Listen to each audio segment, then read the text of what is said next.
ఈగ మరియు నల్లి అనగనగా ఒకప్పుడు ఒక రాజభవనంలో ఒక ఈగ రాజు పడకపై సంతోషంగా నివసించేది. ప్రతి రాత్రి అది రాజు రక్తాన్ని తాగేది, కానీ చాలా తక్కువ మొత్తంలో మాత్రమే, కాబట్టి రాజు ఎప్పుడూ గమనించేవాడు కాదు.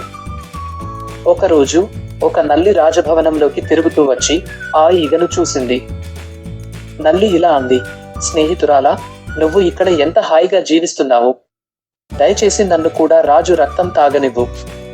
ఈగ జాగ్రత్తగా ఉండి ఇలా జవాబిచ్చింది, నువ్వు ఉండవచ్చు, కానీ కొద్దిగా మాత్రమే తాగు, మరియు రాజును ఎప్పుడూ గట్టిగా కుట్టకు, లేదంటే అతనికి నొప్పి కలిగి మన ఇద్దరినీ శిక్షిస్తాడు.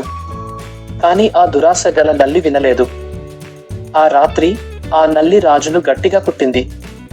రాజు కోపంతో మేల్కొని అరుస్తూ ఇలా అన్నాడు, నన్ను ఎవరు కుట్టారు? సేవకులు మంచాన్ని వెతికారు. తెలివైన నల్లి త్వరగా పారిపోయింది, కానీ అప్పటి వరకు అక్కడ నిశ్శబ్దంగా నివసిస్తున్న పాపం ఈగ పట్టుబడింది. సేవకులు ఆ ఈగను చంపేశారు. కథ నీతి: చెడు సాంగత్యం జ్ఞానవంతులను, నిరపరాధులను కూడా నాశనం చేయగలదు.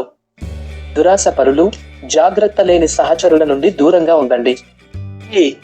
ఈ వీడియో నచ్చిందా? ఇప్పుడే సబ్స్క్రైబ్ చేయండి మరియు మన ఫ్యామిలీకి చేరండి. కొత్త వీడియోలు మొదట మీరు చూడటానికి బెల్ ని కూడా కొట్టండి.